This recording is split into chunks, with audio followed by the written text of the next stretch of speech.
Hey guys, so recently I brought that meta tier list by the data using Dueling Book data from YCS as well as YCS and regional level topping information. So this time around we're just going to focus only on the rogue decks. Now before we continue, definitely go check out those discount codes for Yu-Gi-Oh singles as well as supplies. I'll have all the links down below.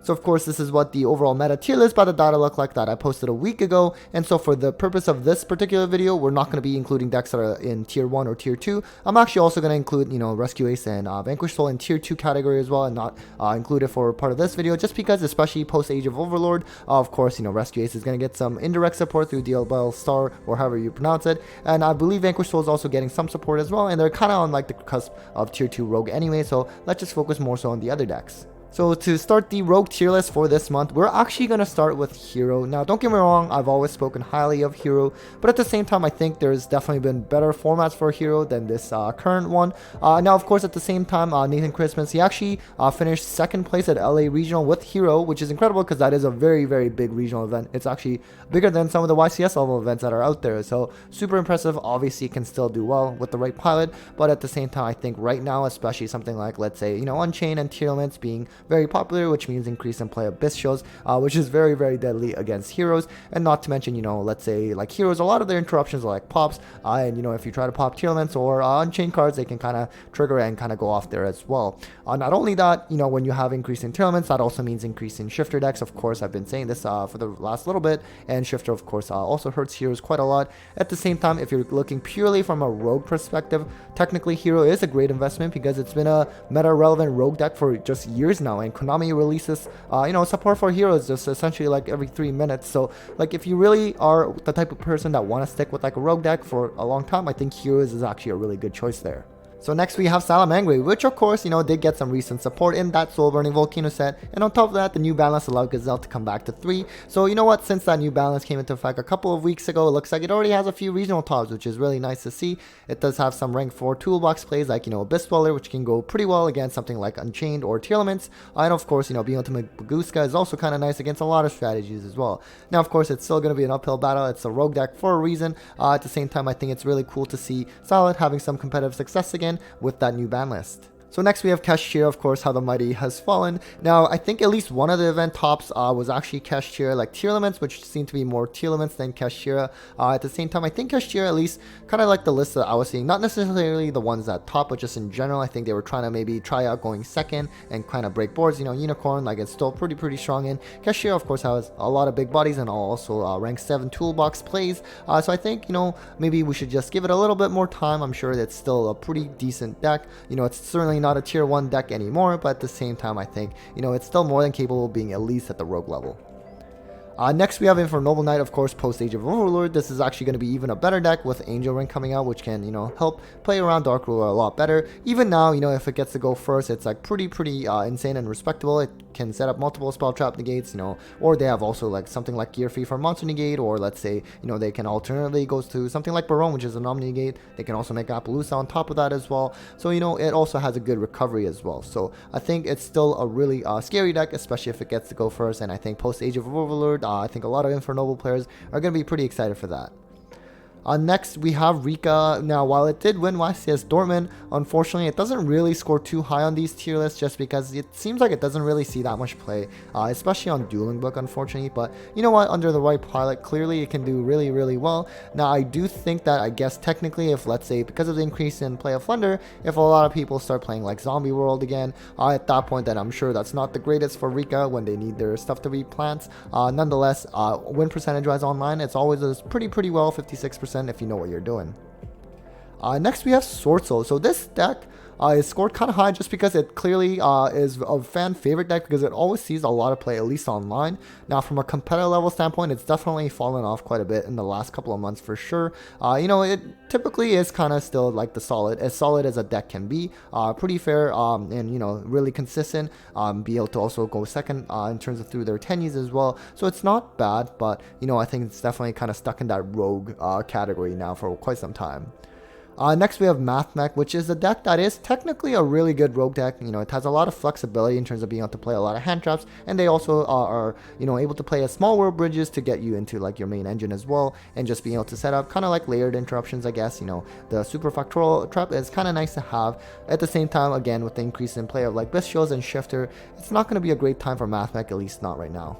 And then we have Dark World, which I guess, especially with the release of, you know, like Ken and Jen in Age of Overlord, it will actually even be better. And of course, right now, Droll has seemed to have kind of started to come back and play again. If you saw my YCS Dortmund breakdown, you'll be able to see that. And so that's obviously not a good time for Dark World, especially also Shifter is also very strong against Dark World. But you know what? If your opponent doesn't have it, this deck can just go off. Really not fun to play against, not gonna lie, but clearly has a big fan base because anytime I post Dark World deck profiles, they do really, really well. People really seem to love this deck. And so you know what, it can really go off, and it can be very, very scary if you let them go first.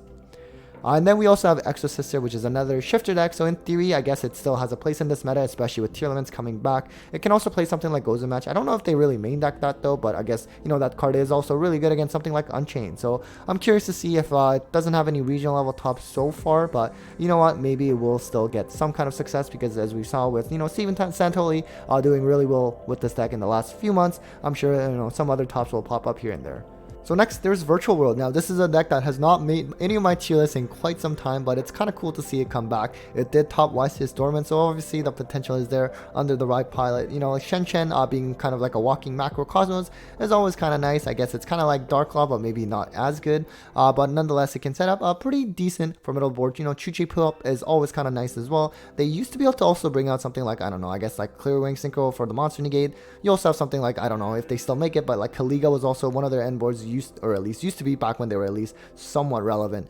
So you know, they're not the VFD lock kind of decks anymore, but still I think it's cool to see this rogue deck come back. So next we have Marincess, which so far in this new format with the ban list a couple of weeks ago that took into effect, it doesn't seem like there's been any regional tops so far, at least not that's been publicly recorded. At the same time, you know, if we know Marincess by now, the last half year or so, it's been getting some tops here and there, YCS and regional level as well. I guess, you know, it doesn't die to Bestials or anything, so that's always a nice bonus in this current format. Of course, I'm sure Shifter is not really most welcome for Marincess players. And then we have Sky Striker, which I think is only on here because it just always seems to see some good amount of online play at least. But you know what? I think it's totally fallen off at this point in terms of the last few months. Really not a good time to play Sky Striker, unfortunately, despite, you know, Engage being to 2 and like multi-roll being to 3, for example. Especially with the increase in play of Bestials. You know, during tier 0 format with tier elements, like Sky Striker was very, very hard to play with like all the Shiju shufflers, like just bringing back all their spells and, you know, banishing the Ray with Bestials. So it's not going to be a great time while it's not nearly at that same level of tier elements. You know, we do sell a lot of something like Bestials, which is not good for this deck. Now, speaking of Bestials going hard against the strategy, and that is Drytron. So it actually did recently win a regional level event as well. And, you know, in terms of ritual-based strategies, it's kind of like as competitive as it comes. And so, of course, you know, with the rise of Bestials, Shifter, not really great for Drytron players at the same time. Oh, also, let's not forget increase of Droll play as well. But at the same time, you know, it can set up something like, let's say, Vanity's Ruler, which kind of locks your opponent out of special summoning. And, I mean, like, there's like that turn skip variant that I actually played against recently as well. So, you know what? It's got some potential there as well. So next we have Punk, which certainly has fallen off a lot in terms of competitive play. I know it was also played with like Gold Pride as well in conjunction. At the same time, you know, I think from a synchro standpoint, I think players just feel like they might as well play Vanadium because that's just a far more superior synchro strategy. There's also like Adventure Synchron out there as well. So I'm not sure which synchro build is kind of like the most fun to play, but there are certainly a few options out there right now. So next we have Dinosaur, which unfortunately has not had any kind of like competitive success so far in this new ban list format. Of course, it's only been a couple of weeks. It actually got some couple tops, I believe, last format. I think it was more of a combo variant though. You know, it did get some kind of support in Wild Survivors early in the summer. But since then, I think it's kind of, the hype has kind of fallen down. But at the same time, you know what? I still have to give Dinosaur credit because kind of similar to Heroes in my Rogue tier list, it still sees a good amount of play online that it still at least managed to make these lists still. So next we have Red Dragon Archfiend, which of course is really cool to see considering that, you know, it's thanks to the release of those new structure decks, the Jack Atlas ones. I personally have not played against this strategy myself. I've been seeing some replays though. I think it's pretty cool, you know, like the Red Supernova Dragon just being able to like banish all your opponent's cards when they like declare a monster effect or declare battle or whatever, and their trap helps recur. The Dragon as well as, you know, all their synchros are pretty big dudes, so it can be kind of intimidating, I guess, but at the same time, from a structure deck standpoint, I think it is kind of lackluster in my view. At the same time, I think it's still cool to see that its deck is actually seeing some play now. And then speaking of structure decks, we also have Trap Tricks. Of course, you know, when initially the decks came out, it saw a lot of play. It actually did see some decent regional level success as well, and gotten a couple YCS level tops as well since that. But nowadays, it's definitely fallen off quite a bit. At the same time, if you're, you know, a new player, I think this is a great deck to start out with, especially considering how cheap it is. So now a deck that might be even cheaper than Trap Tricks is actually Monarch, because it does not use the extra deck at all. And so of course Lithium recently finished day 2 at YCS Dortmund with this, which is incredible. This is a very anti-meta focused strategy. It's a deck that I actually personally started out with as well when I started competitive play a few years ago. It's a very easy deck to learn in terms of its core plays, and just, you know, trying to like lock out your opponent from special summoning, for example, through Vanity's Fiend, or let's say out of monster effects through Majesty's Fiend. And the field spell also helps lock your opponent out of going into like extra deck if you control tribute summon monsters. So, you know, the deck has been kind of known to be pretty bricky in terms of like bricky on the high tribute summons, but Pantheism being put back to 3 is always kind of nice as well. Of course, win percentage wise, 33% online is absolutely terrible, but you know what, it is, especially if you're new, I think it's a very easy deck to start out with.